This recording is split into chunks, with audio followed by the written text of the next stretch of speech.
یزیدی مذہب کا سب سے مقدس مقام لالش شمالی عراق میں خود مختار علاقے کردستان کے دارالحکومت اربیل سے 125 کلومیٹر شمالی عراق کی جانب واقع ہے۔ پوری دنیا میں اس مذہب کے قریب 7 لاکھ ماننے والے ہیں۔ یزیدیوں کے لیے لالش اتنا ہی مقدس ہے جتنا مکہ اور یروشلم اسلام، عیسائیت اور یہودیت کے ماننے والوں کے لیے ہے۔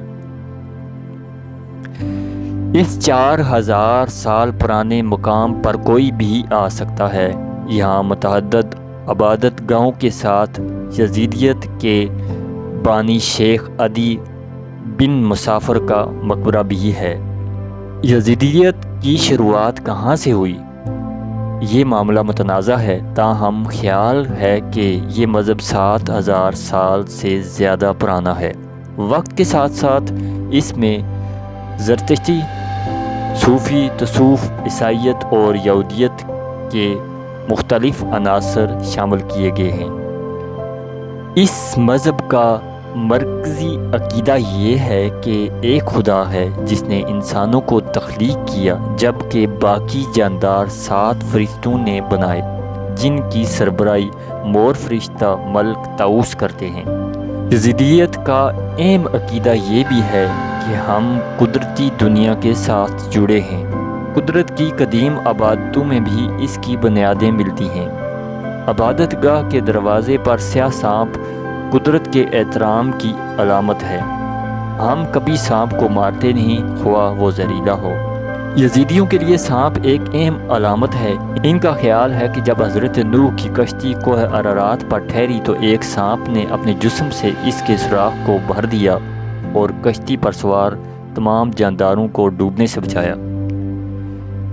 جیسے مسلمان مکہ کی زیارت کرتے ہیں، ویسے ہی یزیدی زندگی میں کم از کم ایک بار لالش کا دورہ کرتے ہیں۔ عراق یا کردستان میں رہنے والے سال میں کم از کم ایک بار یہاں کی زیارت کرتے ہیں۔ عقیدت مندوں اور دیگر افراد کو اس عمارت میں داخلے کے لیے سیاہ لباس پہننا ہوتا ہے اور مقدس مقام کے احترام میں ننگے پاؤں چلنا ہوتا ہے۔ یزیدی روایت کے مطابق عمارت کے ستون اور درختوں پر ریشم کے کپڑے کی گرہ باندھی جاتی ہے۔ مختلف رنگ 7 فرشتوں کی نمائندگی کرتے ہیں، جبکہ ہر گرہ عبادات کو نمایاں کرتی ہے۔ یزیدیوں کا ماننا ہے کہ پچھلے عقیدت مندوں کی گرہ کھولنے کا مطلب ہوگا کہ اس کی تمام خواہشات پوری ہوئیں۔ لالش میں 25 مستقل رہائشی ہیں۔ اس میں ایک پادری، مختلف راہب، نن اور گھر کے غلام شامل ہیں جو صفائی ستھرائی، مرمت، باغات کی دیکھ بھال سمیت مختلف کاموں کی ذمہ داریاں لیتے ہیں۔ وہ اخروٹ اور زیتون کے درختوں کا خیال رکھتے ہیں اور زیارت کرنے والوں کے لیے مٹی جمع کرتے ہیں۔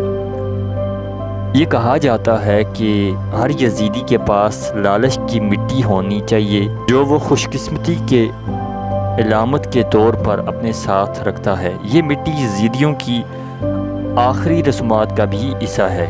مٹی اور مقدس پانی کا مرکب بنا کر اسے مرنے والے شخص کے منہ، کانوں اور آنکھوں کے سامنے رکھا جاتا ہے۔ تابوت میں سکے بھی رکھے جاتے ہیں تاکہ مرنے کے بعد ایک شخص کے پاس جنت میں خرچ کرنے کے لیے پیسے ہوں، جو کہ بابل دور کی قدیم روایت بھی ہے۔ یزیدی لوگ دن میں کم از کم 2 بار سورج کی جانب رخ کر کے عبادت کرتے ہیں۔ صبح اور مغرب کے اوقات ہیں۔ مغرب کے وقت زیتون کے تیل کے 365 چراغ جلائے جاتے ہیں۔ ہر چراغ سال کے ایک دن کی علامت ہے۔ یہ چراغ سورج اور خدا کی روشنی کی عکاسی کرتے ہیں۔ اس مذہب میں روشنی کا بھی اہم کردار ہے۔ مرنے پر بھی یزیدیوں کو سورج کی جانب رخ کے ساتھ دفنایا جاتا ہے۔ یزیدیوں کے عقائد کو غیر روایتی جان کر ان پر تشدد کی طویل تاریخ بھی ہے۔ ناظرین گرامی، یزیدیوں کے لیے جمعہ کا دن مقدس ہے۔ اس روز لالچ میں لوگ وسیع پیمانے پر جمع ہو کر عبادت کرتے ہیں اور سماجی سرگرمیاں ہوتی ہیں۔ تبدیلی یا دوسرے عقائد میں شادی کی اجازت نہیں۔ ڈائریکٹر کا کہنا تھا کہ اس سے ہماری روحیں پرامن رہتی ہیں اور ہم حالات کا مقابلہ کرنے کے قابل ہوتے ہیں۔ گہری بنیادیں نہ ہوں تو درخت گر جاتے ہیں۔ یزیدیت کے ساتھ بھی ایسا ہی ہے۔